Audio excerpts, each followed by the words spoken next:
Hier soir, à la télévision vénézuélienne. À 16h25, aujourd'hui 5 mars, notre commandant est mort, le président Hugo Chavez. Un vice-président en larmes et des Vénézuéliens sous le choc rassemblés devant l'hôpital de Caracas, où le commandante est mort à 58 ans après 2 ans de combat contre un cancer. Tu n'es pas mort, mon frère. Tu es mon âme. Ses partisans pleurent un président populaire pour avoir financé de nombreux programmes sociaux grâce à l'argent du pétrole. Un personnage qui savait soigner son style, exubérant. Un brin mégalo, toujours prêt à faire le show. Le leader de la révolution bolivarienne semblait infatigable.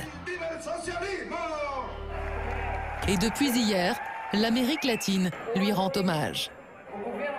Le gouvernement brésilien n'était pas toujours totalement d'accord avec le président Chavez, mais c'était un grand dirigeant.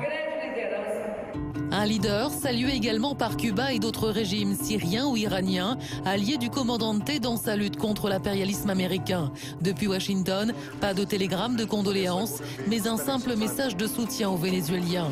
Car les relations entre le Venezuela et les États-Unis se sont de nouveau tendues. Quelques heures avant d'annoncer le décès de Chavez, son bras droit accusait les Américains d'être responsables de sa maladie. Nous n'avons aucun doute sur le fait que nos ennemis historiques ont cherché à nuire à la santé de notre président. Paranoïa ou propagande, ces accusations interrogent sur l'avenir des relations entre les États-Unis et le Venezuela, qui devra désigner dans un mois le successeur de Chavez. Je salue notre cher Juan Gomez, l'abbé Gomez, qui vient de nous rejoindre, notre adoré abbé Gomez, et je vous salue tous les trois. Olivier Compagnon, bonsoir. Bonsoir. Vous êtes historien à l'Institut des hautes études de l'Amérique latine et rédacteur en chef des cahiers des Amériques latines au pluriel. À côté de vous, Maurice Lemoine, bonsoir. Bonsoir. Vous avez été rédacteur en chef du Monde Diplo de 2008 à 2012. Vous êtes écrivain également. Et à côté de vous, Adeline Geoffresse, bonsoir madame, vous êtes politologue spécialiste, ça tombe bien, du Venezuela.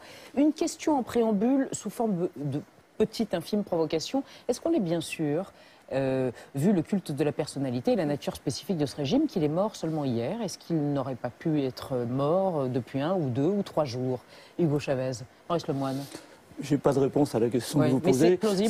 Simplement, je ne vois pas trop quel intérêt aurait eu le gouvernement pour organiser vénézuélien une sorte de à communication retarder l'annonce de la mort de Chavez, dans la mesure où, d'une certaine manière, les pas suivants sont quasiment tracés, puisqu'il y a 30 jours pour organiser la prochaine élection, que d'une manière générale, on considère, nous verrons si c'est un pronostic juste, que Nicolas Maduro, le dauphin de Chavez, les gagnera. Donc, je n'ai pas de réponse précise, mais je ne vois pas l'intérêt. Il n'y avait pas la nécessité de se donner le temps pour orchestrer la communication, préparer des petites phrases, ce genre de choses? Ils ont eu le temps depuis quelques mois quand même. Ils ont eu le temps depuis, depuis octobre au moins, quoi. Si je peux me permettre, je ne suis pas convaincu que l'expression culte de la personnalité s'applique parfaitement au cas du Venezuela. Pourquoi? Il y a une personnalisation du pouvoir, sans aucun doute. Mais culte de la personnalité, ça renvoie à la Corée du Nord, au stalinisme. Par exemple, au stalinisme. Alors, je sais bien que Chavez est mort 60 ans jour pour jour après Staline, mais je pense que c'est quand même une assimilation un peu Faisons un distinguo. Voilà. Très bien. Je pense qu'on reviendra sur cette question de la personnalisation du pouvoir. Bon pour moi, parfait. Merci de m'avoir...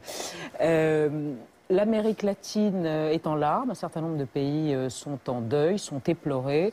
Maurice Lemoine, vous comprenez cette vague de par la nature charismatique du personnage? Oui, tout à fait. Alors, soyons clairs, une partie de l'Amérique latine est en larmes, une autre, tout en observant un discours décent, parce qu'il s'agit de la mort d'un homme, est assez ravie quand même de la disparition de Chavez. Hein. On le sait, c'est un président qui est à la fois adulé d'une certaine manière, et puis qui est honni par une partie de l'Amérique latine. Cela étant, effectivement, on va dire pour la gauche latino-américaine, pour appeler les choses par leur nom, c'est un jour douloureux, c'est un jour difficile. pas forcément sur le plan politique, encore que, mais sur le plan émotionnel, parce que Chavez, précisément, a su établir avec ce qu'on appelle le peuple. C'est une émotion qui a dépassé l'Amérique latine, puisqu'on entend depuis ce matin un certain nombre de déclarations un peu éplorées, en tout cas une vraie vague de tristesse. On a entendu par exemple Oliver Stone et Sean Penn qui déploraient la mort d'un grand héros, et puis de manière un peu plus inattendue, encore qu'il y a Michael Moore, par exemple, le réalisateur de documentaire, qui l'a fait sur Twitter. Il a écrit précisément « 54 pays ont autorisé les États-Unis à enfermer, à torturer des suspects. L'Amérique latine, grâce à Chavez, a été la seule à dire non. » Il a fait ça en l'occurrence. Jean-Luc Mélenchon, on l'attendait, il l'a fait tard dans la nuit. Et c'était très laconique. Ce qu'il est ne meurt jamais. Donc on voit quand même que ça dépasse les frontières et qu'il y a malgré tout une vraie fascination pour la personnalité d'Hugo Chavez et qu'il y a une vraie sincérité dans cette émotion, visiblement. Pour revenir à l'échelle latino-américaine de cette émotion, je crois qu'il faut rappeler quand même que l'élection de Chavez en décembre 1998, c'est la première réaction par les urnes contre la doxa néolibérale qui s'était imposée à partir de la fin des années 70, du début des années 80, et qui avait fait tant de ravages dans les années 90, et en particulier au Venezuela. On sait qu'au Venezuela, en février 89, il y a un événement un peu fondateur qu'on appelle le Caracazo, qui est une gigantesque rébellion populaire contre les mesures drastiques qui sont prises au nom de l'orthodoxie néolibérale, que le gouvernement démocratique de Carlos Andrés Pérez réprime ce Caracazo dans le sang. On n'a jamais eu de bilan définitif. Bon. Et au fond, on a cette Amérique latine, je dirais ces populations latino-américaines malmenées pendant toutes les années 90, et à un moment donné, il y a l'élection de Chavez. Un ancien putschiste. Un ancien putschiste, mais qui vient d'ailleurs, les politistes nous disent que c'est un outsider politique, et qui ouvre la voie à ce qu'on va appeler ensuite le virage à gauche. Et je pense qu'il y a une conscience de cette généalogie chez Morales, chez Correa, chez Humala. Voilà, c'est une matrice, si vous voulez, du virage à gauche. Oui, effectivement. Vous êtes d'accord avec cette analyse? Oui, ce que vous avez souligné, c'est très intéressant parce que ça met le doigt sur une des spécificités de Chavez qui, au-delà d'être un leader charismatique national, reconnu, adoré, vraiment aimé de l'ordre du Dieu, tout ce qui est religieux se mêle à ce contexte-là, Chavez est un leader global. Et c'est un leader qui, au-delà de l'Amérique latine, dans le cadre duquel il a su aussi imposer ses idées et créer des choses, je pense notamment à l'alternative bolivarienne pour les peuples de notre Amérique, qui avait coupé court et presque l'herbe sous le pied aux États-Unis finalement, avec leur zone de libre-échange. Et ce qui est intéressant, c'est que, comme le soulignait Olivier Compagnon, le phénomène Chavez est arrivé à un moment donné où cette rhétorique contestataire a recueilli un accueil favorable parce que le contexte aussi international était favorable, avec la crise, avec l'intervention des États-Unis en Irak notamment. Et même s'il prenait quelques libertés un peu avec la démocratie, parce qu'au fond il faisait un référendum, mais si le résultat ne lui convenait pas... comme Jacques Chirac. Pas à ce point-là, il en faisait un autre pour changer les statuts. Moi, je n'ai jamais trouvé plus scandaleux. Je suis d'accord avec vous. C'est dans une certaine mesure. Non, mais dans une certaine mesure, c'est un déni de démocratie. Il fait un référendum de réforme constitutionnelle sur toute une série de points, mais notamment pour pouvoir se représenter. Ce référendum est rejeté, c'est son seul échec électoral. Enfin, il y a aussi peut-être les dernières législatives, on peut en parler. Et ensuite, il fait passer il fait un nouveau référendum et ça passe. Et là, ça passe. Si vous voulez, lorsque la France, c'est pas le sujet, mais lorsque la France rejette le traité européen, puis se voit imposer ce traité européen par ses élites politiques Pour vous, c'est de la même nature? Pour moi, ce n'est pas davantage un déni de démocratie au Venezuela qu'en France. Très sincèrement. Formidable. Non, très sincèrement. Alors, on va revenir sur le bilan d'Hugo Chavez après la revue de presse internationale de Rouen. Oui, on parlait du réactions, phénomène Chavez. Eh bien, ce matin, dans la presse internationale, c'était vraiment le phénomène Chavez. Hugo Chavez a fait la une dans le monde entier. Toute la presse sud-américaine a rendu hommage ce matin à Hugo Chavez, à celui qui se présentait comme étant le père du socialisme du XXIe siècle. Même la presse d'opposition au Venezuela reconnaissait dès hier soir qu'Hugo Chavez était entré dans l'histoire part, El Universal, qui est un journal d'opposition, estimait tout de même qu'un cycle est en train de finir, que cette révolution bolivarienne très personnelle, il serait temps de tourner définitivement la page, d'où ce titre, Une nouvelle ère sans Chavez. Et mes confrères estiment que voilà, c'est peut-être le moment maintenant de réécrire l'histoire, et si possible en l'améliorant. À Cuba, l'allié fidèle d'Hugo Chavez, évidemment... C'était son fils spirituel. L'organe officiel du gouvernement, évidemment, fait sa une sur Hugo Chavez. Deuil national. Ramna a même publié l'hommage du gouvernement cubain. Nous nous souviendrons de lui comme un soldat patriote. Il nous servira d'exemple pour les combats à venir. Alors, autre analyse évidemment complètement opposée, celle du New York Times. Le journal américain affirme que Chavez laisse un Venezuela amèrement divisé, un pays enfoncé dans une profonde crise que son absence durant plusieurs semaines a cruellement accentuée. Anecdote intéressante tout de même, évoquée ce matin en Chine par l'agence officielle Chine Nouvelle. On apprend qu'Hugo Chavez, finalement, s'est inspiré du camarade Mao, qu'il avait lu le Petit Livre Rouge, mais pas que. Il a lu tous les écrits traduits en espagnol de Mao. On rappelle quand même qu'Hugo Chavez s'est rendu 6 fois à Pékin. En espagnol, article intéressant intitulé Santo y Satan, qu'on peut traduire par Ange et démon. Ouais. Voilà, exactement. Et El Mundo s'interroge justement sur la nature de Chavez. Était-il véritablement un révolutionnaire ou plutôt un néopopuliste pragmatique? Conclusion de mes confrères, finalement, il était un peu des deux. En tout cas, pour la Repubblica en Italie, Chavez était le dernier caudillo qui faisait rêver l'Amérique latine. Boris Lemoine, le bilan côté positif, une lutte réelle contre l'injustice, une alphabétisation, recul de la mortalité infantile, enfin il y a un certain nombre de choses effectivement concrètes qu'on peut mettre au bilan de la question que vous posez, elle est difficile sur un plateau de télévision. Pourquoi? Parce que je ne peux pas vous sortir une batterie de chiffres, ça va ennuyer tout le monde. Hein, donc, et en plus, je n'ai pas un ordinateur dans la tête, donc je n'ai pas forcément la mémoire de tous les chiffres. Cela étant, effectivement, je veux dire, on va... toutes les grandes organisations internationales, hein, que ce soit la Commission économique pour l'Amérique latine et le Caraïbe, la CEPAL des Nations Unies, le Programme des Nations Unies pour le développement, le PNUD,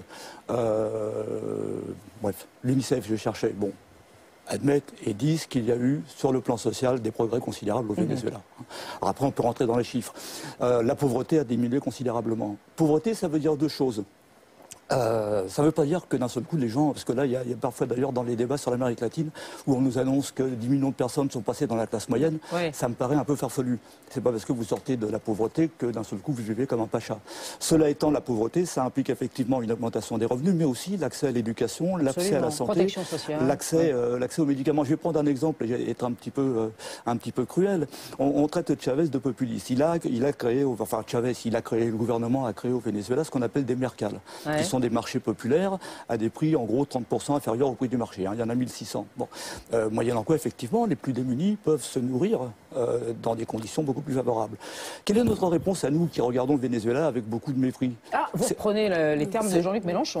C'est les restaurants du cœur. C'est les restaurants du cœur. C'est-à-dire que là où l'État a pris ses responsabilités au Venezuela, je ne suis pas en train de faire d'écrire Alice au pays des merveilles. Mais voilà. Mais quand vous, tout à l'heure, vous récusiez le terme d'utilisation du terme de culte de la personnalité, on sait que quand même si la population aussi est émue, c'est parce qu'il avait tissé un lien particulier avec elle. On se rappelle par exemple de son programme télé qu'il présentait lui-même, dans lequel on voyait avec des enfants sur les genoux, faire des claquettes, danser, etc. Un lien privilégié n'est pas nécessairement un culte de la personnalité. C'est plus qu'un lien privilégié, en l'occurrence, on observe presque une fusion. Il y a un rapport de proximité.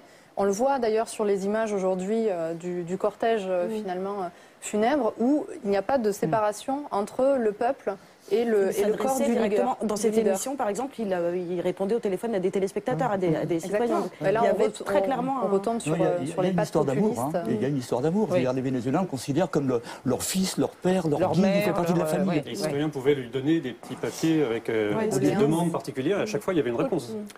Olivier Compagnon. Je reviens sur votre question sur initiale. Le bilan, je voudrais qu'on avance sur le bilan, y compris les zones d'ombre, y compris la corruption, y compris la désindustrialisation du Venezuela depuis 15 ans. Pour donner un chiffre qui illustre quand même ce que vient de dire Maurice Lemoine, en gros, 1999, 49,5% de la population vénézuélienne sous le seuil de la pauvreté, 28% en 2010. Voilà. Le recul, il est quand même très net. Autre élément positif du bilan, de mon point de vue, un véritable travail de réinclusion citoyenne de franges importantes de la population qui ne s'intéressaient plus à la politique. Et ça se traduit, par exemple, dans le taux d'abstention extraordinairement faible qu'il y a eu en octobre 2012, enfin 20% d'abstention, alors qu'il y avait plus de 40% d'abstention en 2000. Ceci par les pratiques de démocratie participative à l'échelle locale, etc., etc. Pour moi, cette œuvre sociale, cette œuvre de réinclusion politique, c'est les deux principaux points positifs. Maintenant, le bilan diplomatique, le bilan économique... Attendez, pour rester à l'échelle intérieure, pas de réponse réelle au problème du logement. Qui est un drame. Hein. Il suffit d'arriver à Caracas, de prendre la voiture de l'aéroport jusqu'au centre. C'est un véritable drame. Pas de réponse à la question qui hante le quotidien des Vénézuéliens, qui est celle de l'insécurité. Pas de réponse concrète. C'est le deuxième pays le plus meurtrier du monde. Tout à fait. Et je ne dis pas qu'il y a des réponses simples à apporter, mais il s'avère qu'il n'y en a pas eu. Vous parliez de désindustrialisation. Je ne suis même pas certain qu'on puisse utiliser ce mot. Puisque c'est une économie entière de pétrole qui n'avait pas vraiment de socle industriel. Alors justement, je vous propose là-dessus de regarder quelques chiffres, puisqu'on parle du bilan économique, et quand on pense Venezuela, on pense pétrole. Et vous voyez là, 94% des exportations, c'est le pétrole, c'est les seules ressources. Et au fond, si on tire le bilan, il y a un aspect positif. Effectivement, cette manne, il a pu en faire bénéficier un certain nombre de pauvres, ce que vous disiez tout à l'heure. Mais est-ce qu'il n'aurait pas pu en profiter justement de cette manne pour créer une nouvelle industrie, pour faire en sorte que son pays soit un peu plus autonome? Est-ce que là, il n'y a pas un problème du point de vue du bilan de Chavez? Alors, ce que vous indiquez là, les gouvernements précédents, aussi dans les vagues de richesse, disons, des années 70 par exemple, ont déjà essayé de réindustrialiser ou en tout cas d'investir dans l'industrie, ce qui s'est révélé absolument catastrophique par manque de planification, certainement. En tout cas, la gestion, visiblement, donc bien avant Chavez, il y a un problème de gestion à ce niveau-là. Par ailleurs, là, on peut critiquer ou pas, la stratégie de Chavez, ça a été au contraire de tisser des liens à l'international. Et on peut le voir comme un paradoxe, puisque au final, des liens économiques? Des liens économiques, tout à fait. Alors financiers, par exemple, vous parliez de la Chine. Bon là, c'est l'exemple typique. Mais dans le tissage de ces liens, pardon de vous couper, mais il tapait à bras raccourcis sur l'impérialisme américain, tout en continuant, quoi qu'il arrive, à fournir du pétrole aux États-Unis. Donc là, il y a quelque chose de totalement incohérent, ou de parfaitement calculé, ou de complètement schizophrène dans ce fameux tissage de liens que vous évoquez. Assez pragmatique, en fait. Oui, donc les liens qui pouvaient mettre en avant, qui confortaient cette aura contestataire, etc., il l'a fait, j'allais dire, avec brio. Je pense à l'Iran, notamment. Donc un double langage, en quelque sorte, un double discours. En parallèle. Mais juste une chose, je voulais revenir sur ce que vous disiez, parce que je pense que c'est l'élément le plus négatif du bilan. C'est-à-dire que je pense que jusqu'en 2004-2005, Chavez est dans une logique de défense du pouvoir conquis par les urnes en 98, parce qu'il est agressé par l'opposition, le coup d'État de 2002, etc. À partir de 2005, il a toutes les données en main. Il contrôle tous les rouages du pouvoir.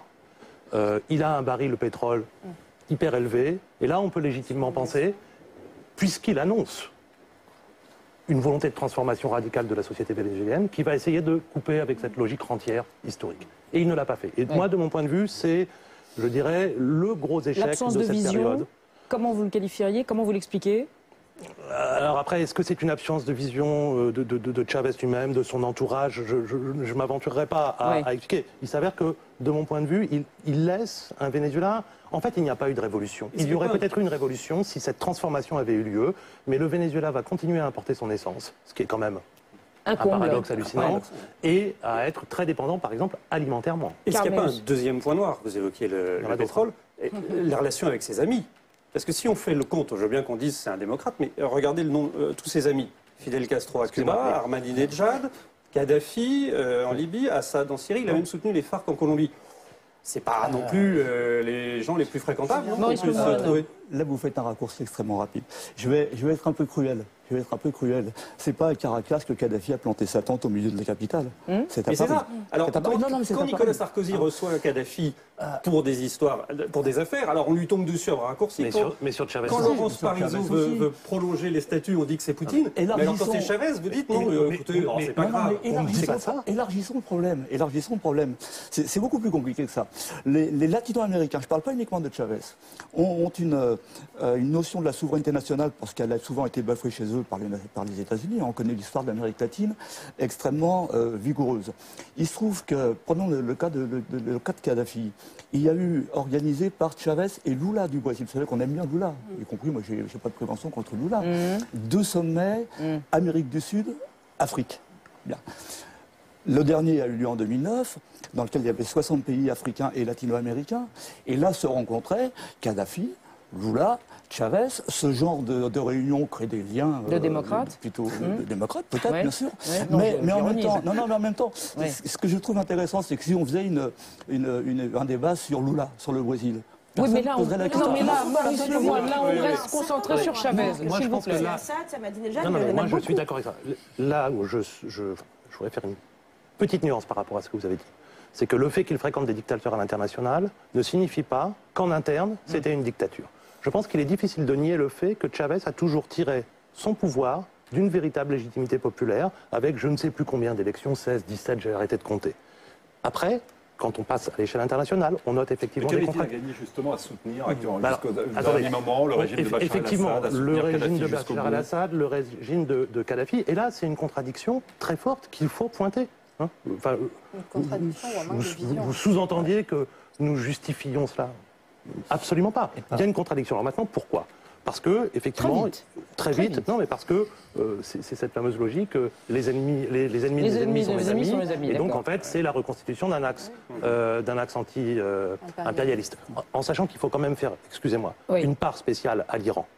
Parce qu'il peut y avoir n'importe quel gouvernement à Téhéran et n'importe quel gouvernement à Caracas, il y aura toujours de bonnes relations entre l'Iran et le Venezuela. Pour une raison très claire, c'est que ce sont deux membres fondateurs de l'OPEP depuis le début des années 60, et que ces deux pays ont besoin de s'entendre pour garantir des niveaux de pétrole suffisamment élevés. C'est très clair. Merci de cette précision sur l'OPEP et leur appartenance.